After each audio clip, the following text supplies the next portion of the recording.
Fala gremista, tudo bem? Sejam bem-vindos a mais um conteúdo aqui no canal. Agora acabou o carnaval, né? Sejam bem-vindos de volta ao trabalho nesta quarta-feira. Para aqueles que retornam, muitos vão seguir no litoral, então bom proveito para vocês. Bom, nesse vídeo a gente precisa falar sobre uma polêmica que foi criada ao longo do dia. Os jogadores do Grêmio curtindo a festa de carnaval na Sapucaí.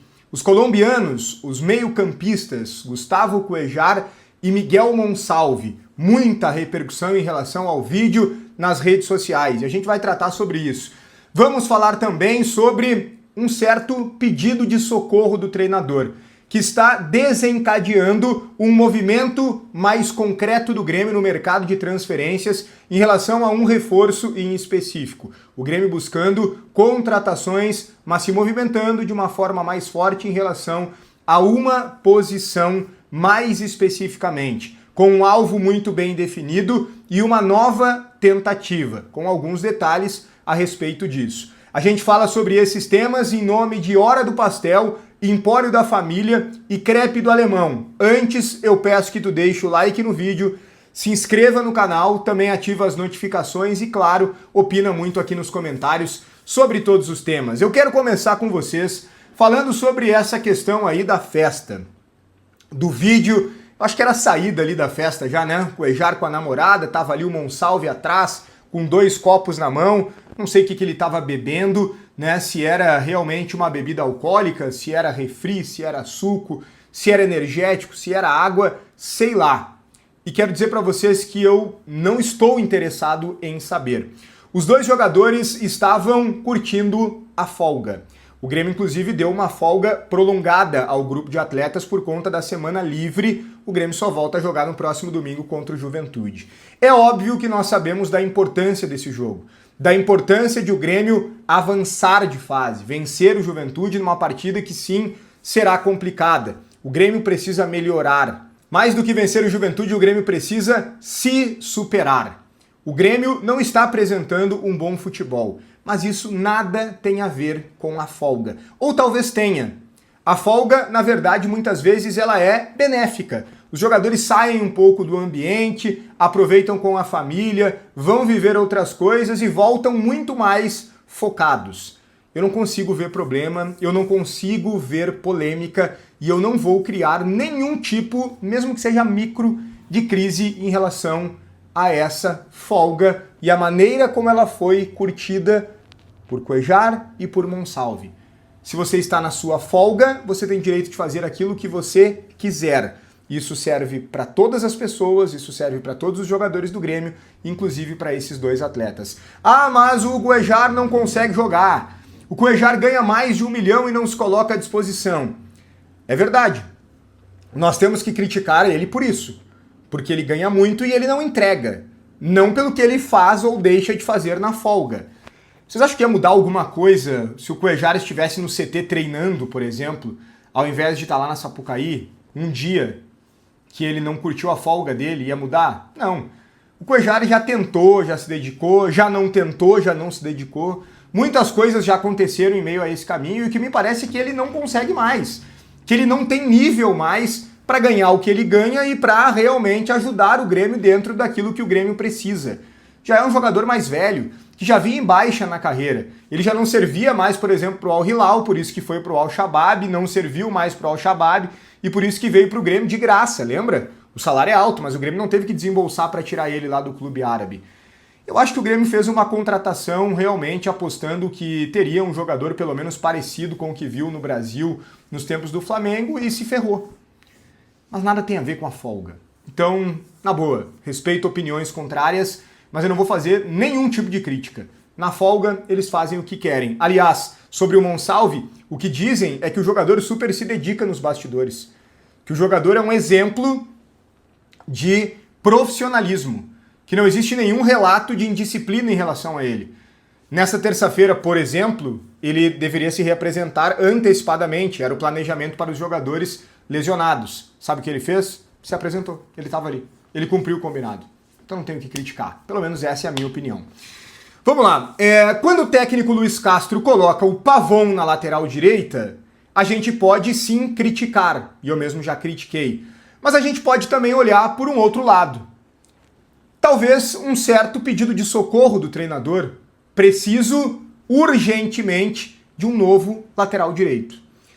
E a gente caiu no erro, nos últimos trabalhos dos treinadores anteriores, de sempre colocar na conta do treinador.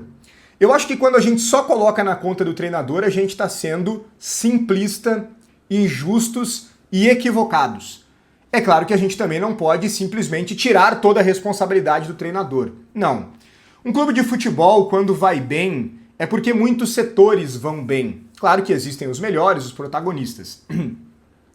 Quando vai mal, é porque muitos setores vão mal. É claro que alguns são um problema maior, mas nunca é um problema só, ou só um salvador.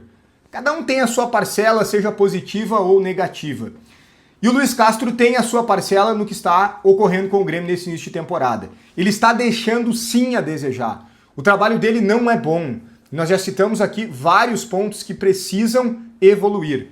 Mas não é só isso. O Grêmio também precisa de qualidade. O Grêmio também precisa acrescentar 2 jogadores.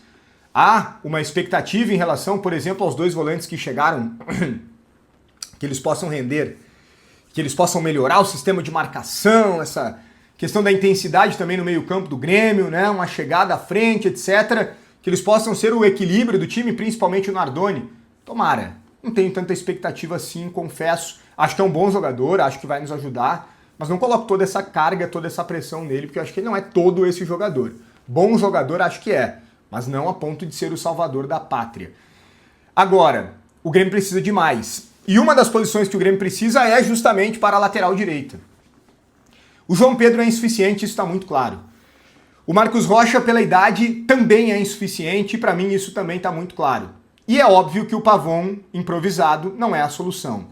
O Pavon me parece muito mais um pedido de socorro do treinador do que alguma coisa parecida com uma ideia, muito menos uma convicção.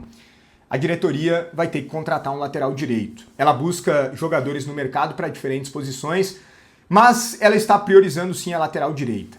E a informação que vem do Caliel Dornelles é que a direção do Grêmio prepara uma nova proposta, uma nova oferta, uma nova investida para o alvo que foi definido. Paulo Henrique, jogador do Vasco. Esse é o jogador que o Grêmio segue querendo.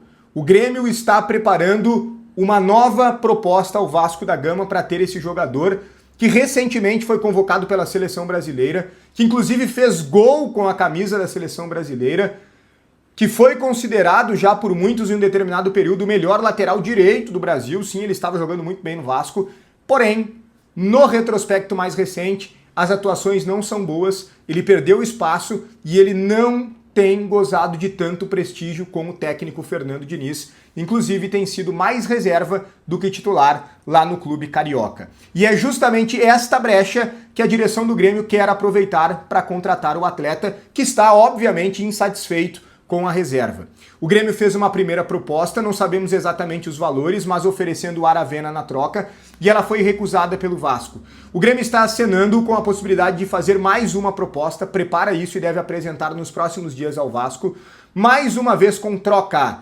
E eu adiantei isso para vocês no vídeo da manhã, que o Grêmio está muito atento a trocar jogadores. Unir o útil ao agradável. Precisa se desfazer de atletas e precisa contratar, então quem sabe trocas. Mas o Grêmio estará muito provavelmente oferecendo ao Vasco, segundo as informações do Caliel Dornelles, não só o Aravena, mas também jogadores como o Dodi e talvez até mesmo mais um, que poderia, quem sabe, ser o Cristaldo, por que não?